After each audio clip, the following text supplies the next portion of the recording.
How you feeling tonight, baby? I'm feeling great, man. Honestly, I'm feeling spectacular. I personally, not sure how other fighters feel, but I can't sleep the week of the fight.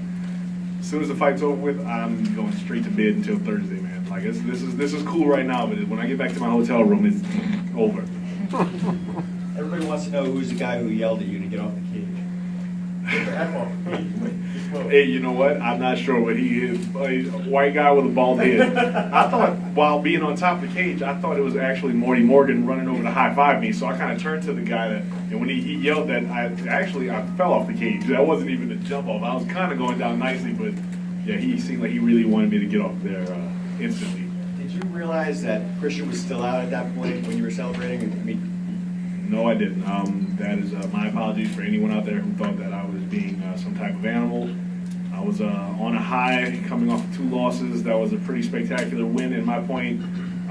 So for the few minutes that I was kind of looking around, you know, family and my team, everything, I didn't.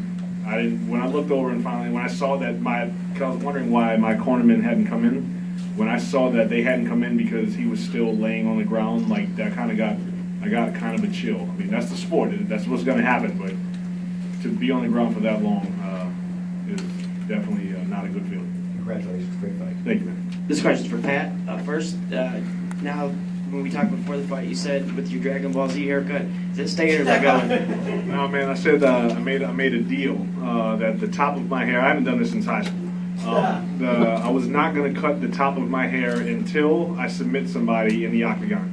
It probably means that I'm going to have a Clay Guida in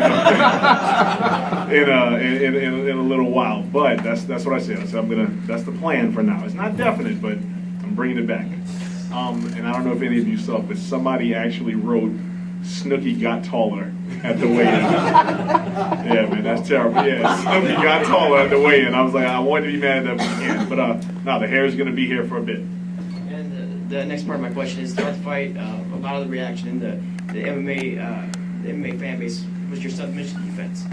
When Christian got you in positions, you worked your way free. So can you talk a little bit about working on things you work on and how that part of your game is progressing? Well, I've said that I'm finally the smallest guy in the room in Death Clutch. I'm finally the smallest guy there. We've got Brock Lesnar, Cole Conrad, who is a monster, John Madsen, a bunch of other guys, and we've got Marty Morgan, who is a world-renowned wrestling coach, man. We've got Caprito, who is also our jiu-jitsu coach.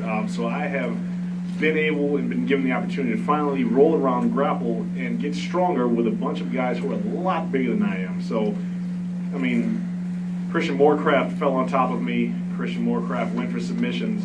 But if you can become accustomed to having Cole Conrad trying to pull your arm off, or Brock Lesnar trying to squeeze your head off, then everybody else, you tend to stay a little bit more calm and relaxed. Whereas before, back in the day, as soon as you grab my forearm, I just started tapping everything.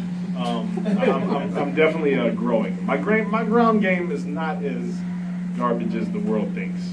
I actually had a guillotine for about 3 seconds. I don't know if y'all saw that, but I had it in for about 3 seconds, and then I got to take it down. That's sorry, Morty. This question is for Pat. Going back to some of the ground stuff, you know, Christian's a very big dude. I know going in, you know, you got mounted, you know, once. You were underneath, but you stayed very, very composed. Now, what were you thinking down on the bottom there? You seemed to stay very, very compact. You popped up, and then you were right up the cage. What was going on there? 2 things were going on. One was, how the hell am I going to explain this to Morty? Because I'm not supposed to be down here at all. Like, that's the first thing went to mind. What first thing went through the mind as soon as we got down to the ground was, oh man, this isn't supposed to happen at all. But just in any type of situation, all of your training comes flying back to you. All of your preparation, all the mental training, all the physical training comes flying back. And I knew to just stay calm. It's not so bad. I mean, with more time and experience, you just learn that not every position is a horrible position. Like I said, back in the beginning, as soon as you put your hand around my neck, I just started tapping. I figured that was it. Whereas, you know, with time going on and time in, and just repetition, you slowly start to understand that, you know, just because you're on the bottom doesn't mean it's over. You don't have to panic. Just stay calm and collected. It's just, like I said, just repetition, man. That's all it is. Over and over again. It's like getting jabbed 1,000 times. Eventually, you won't blink your eyes anymore. You have been a fighter in the heavyweight division that is been surrounded in the land of the giants. Your last 3 fights, these guys have been humongous. fighters. You've competed very well. Do you think in the future that a 240-pound, 5'11" heavyweight could vie for the title and progress, to that title It can definitely happen. I mean, size does matter to a certain extent, but it doesn't always have to matter. I mean, I've always been I'm going to be 5'11" no matter what happens. I'm 255 pounds walking around, 240 pounds come fight day, maybe 236 I'll throw up a few times. But, like, I'm always going to be 5'11". There's nothing I can do about that. And I'm still a firm believer that if small guys if I punch you in the head, you're going to fall down. It's going to happen. And can a guy of my size be a title holder? Absolutely. Frankie Edgar, supposedly, from what I hear, he's really small for his weight class, and the dude's a stud. Like, I don't feel it necessary for me to go down. Personally, I like being the small guy in the ring. I like being the little guy who's swinging for the fences with the big guys. I'm doing it big for the little man, man. That's the plan. Well, congratulations on a great fight. Thank you, kindly. And one quick one for Pat. I know you said that Marty's going to yell at you for even going to the ground, but in a way, are you glad you at least got to show off that that submission defense? Because you joke around about that, but I mean, in a way, was it good that you got to show that off? No, man. I mean, that was bad. I hit the ground, and I mean, I stayed a little bit more composed and awesome than I normally do, and I did what I had to do, and I did everything that I was trained to do. But I mean, personally, I don't want to fall on the ground ever. I mean, that is no secret. Hey, guess what? Pat Barry's going to punch and kick you. That's a fact. Like, that's what I'm going to do. And maybe one day I'll submit you if my hair gets too long. But I mean, that just wasn't the plan. The game plan was if you see a submission and you want to go for it, it's okay to do it if there's 10 seconds left in the last round. That's what the game plan was. When I saw it and I grabbed it, it was cool, but it was only a minute and 30 seconds into it, and I looked straight over at him and I saw him do this. And he was right, because as soon as I went to let it go, that's when he took me down. That was a pretty good takedown, because like I said, I wasn't supposed to be in that position anyway. Pat, have you ever been able to get hold of anybody in Morecraft's camp since the fight? Text them or anything? No, I didn't. I mean, of course, naturally, as soon as the fight's over with, I've got 600,000 text messages. I called, my mom called. That's who I always, call mom as soon as the fight's over, as soon as I can. And I mean, she goes on this rant of screaming, but I haven't been able to I haven't gotten a chance to get in touch with any of those guys yet. I mean, I have their numbers. I was going to send messages to see how they're doing, but I felt a little bit more at ease as soon as he said that they say Christian's all right. Those were some pretty solid shots on the ground. So I could only imagine. When they said they took them off, I kind of figured they were doing that as just in case. But he seemed cool when I spoke to him before he left. This question's for you, Pat, as well. You guys exchanged some words before the fight when you came into the cage. What did you say to each other? When I was walking by him? Yeah. I told him, here we go, man. Here goes everything. I was walking by, I slapped his hand. He said something back, but I think as he was saying it, his mouthpiece wasn't all the way in. So it kind of was like, blah, blah, blah. And then when he said that, I was like, yeah. The high five for me kept running, man. I just told him, as I was running around, I was like, here goes, man. Here's what you've been working for. Here's what I've been working for. Man, that's pretty much, that's what I tell everybody who is okay with me high-fiving them once I get in the cage. I run around in a circle, slap their hand and say, here we go. The only person that didn't slap my hand back was Chicago. Did you feel like maybe you had something to prove because critics said that you didn't have the killer instinct when you came out tonight, and did that have anything to do with the last few punches in the bout?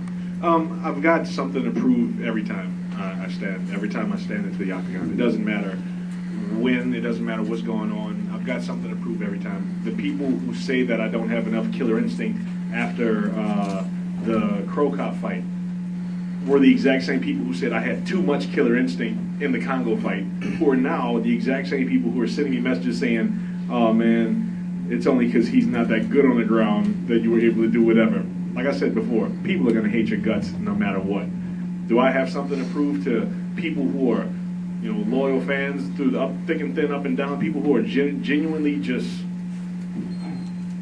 say that they want to say that they're fans of Pat Barry or friends or family or whatnot? Do I have something to prove every time? Yeah. Mainly, I've got something to prove to myself more than anybody else. Put on a show, yes. Perform, yes. Make the world happy, yes. But personally, every time I can convince myself to step in the octagon, that's a personal victory for myself. I mean, I don't know if the cameras ever catch it, but I am a mess in the locker room beforehand, like a complete wreck. I'll sit there all day, like waiting, counting the time going by. I'm sweating. I'm thinking, this is dumb. I'm not mad at anybody. I can read. Why am I fighting? This is the bad idea. Like, and you know, it's always, that's the hardest part of the fight, is just walking to the octagon. Once you get in there, everything is fine. And I'm pretty sure I'm not the only one that feels this way, but that's the victory for me. That's the proving to myself part. And it's great seeing you, by the way. Thank you. Congratulations, by the way. Yeah, that's cool. For Pat, yes. I know you're coming off going into this fight, two big exciting fights that you have talked about in you know, various interviews, saying that, you know, they're exciting fights and that's what you always give your best, and even if you had like 10 in a row, you'd still fight the same way. But knowing in the UFC that, you know, 3 losses in a row is usually the kiss of death, when you got caught early in trouble on the ground, was that going through your head? How, I know you talked about remaining calm. How were you able to remain calm there, knowing, you know, you're like, oh my God, here we go again. You know, this one? I don't, and maybe this is a downfall on my part, but I don't get into the octagon thinking, if I lose this fight, I don't step in there with the idea of getting fired on my mind. I know that I'm here to perform. I know that I'm going to throw thunder at anybody. I know that it's going to be exciting. I'm going to put on a show. I'm going to do what I came to do every time, even if I lose. Like I said before, if I lose, I'm losing better than anybody. I'm going to lose all the way. Like, there's no middle ground. I'm coming in to finish a fight or to get finished, and that's possibly unhealthy in the long run. But I don't get into fights thinking my last fight would happen. If I came off of 2 losses in a row, do I get in there with more pressure on my shoulders? I got in the ring in the octagon tonight with the same amount of pressure on my shoulders as I would have if I came off of 14 wins in a row. Like, it's always the next big fight. Like I said, I fought main events, co-main event, Crow Cop, Czech Congo, Stephen Struve, and now I'm fighting Christian Morecraft, who people call a newcomer to the UFC. That's the next big fight. To me, this fight tonight was bigger than these previous fights.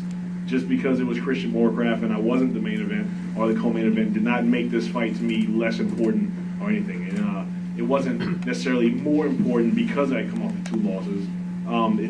It's all around. It's important. Period. Fact. Like, that's just what it is. I try not to keep myself bogged down with those things because, I mean, as every other fighter up here knows, the mental game is the hard part. Punching and kicking is easy. It's all the mental stress that comes along with it that makes this job hard. And one quick one for Pat. At the end of your fight, you know, you can turn on and off that fight mode, but at the end of the fight, when Herb Dean stepped in, you kind of pushed him away and just kind of stood there. Do you remember what? Like, don't remember that. I am sorry, Herb. Yeah, no, I had a little mini blackout moment after the left hook landed and I saw his eyes roll back in his head. Jumped on top of him, which is new to me. I mean, punching people while they're laying on the ground is still strange. Landed the first shot, the second shot, and then a part of me was like, "Oh, this is nice."